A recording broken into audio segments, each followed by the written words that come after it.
ভারতের জুজু দেখিয়ে সামরিক শক্তি বৃদ্ধির মরিয়া চেষ্টা পাকিস্তানের শিক্ষা ব্যবস্থাকে কার্যত পঙ্গু করে দিচ্ছে বলেই সম্প্রতি আন্তর্জাতিক সংগঠন সেভ দ্য চিলড্রেনের একটি রিপোর্টে সেই বার্তা দেওয়া হয়েছে।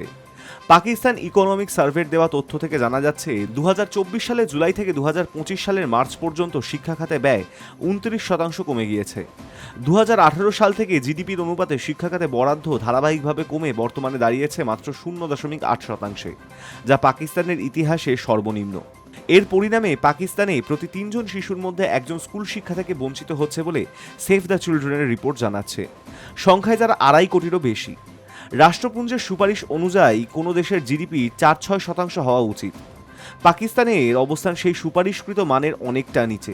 ঘটনাচক্রে গত বছরেই শাহবাজ সরকার প্রতিশ্রুতি দিয়েছিল 2029 সালের মধ্যে জিডিপির 4% শিক্ষা খাতে ব্যয় করা হবে, কিন্তু বর্তমান পরিস্থিতিতে তা কার্যত অসম্ভব বলেই মনে করছে বিভিন্ন আন্তর্জাতিক শিক্ষা সংগঠন। 2024-25 অর্থবর্ষে পাকিস্তানে প্রতিরক্ষা খাতে বরাদ্দ ছিল প্রায় 2 লক্ষ কোটি পাকিস্তানি টাকা। তার আগে 2023-24 অর্থবর্ষে পাকিস্তানে এই খাতে বরাদ্দ ছিল 1,80,000 কোটি পাকিস্তানি টাকা। 2023-24 অর্থবর্ষ থেকে বিদায়ী অর্থবর্ষে প্রতিরক্ষা খাতে বরাদ্দ বৃদ্ধি করা হয়েছে 14.89%।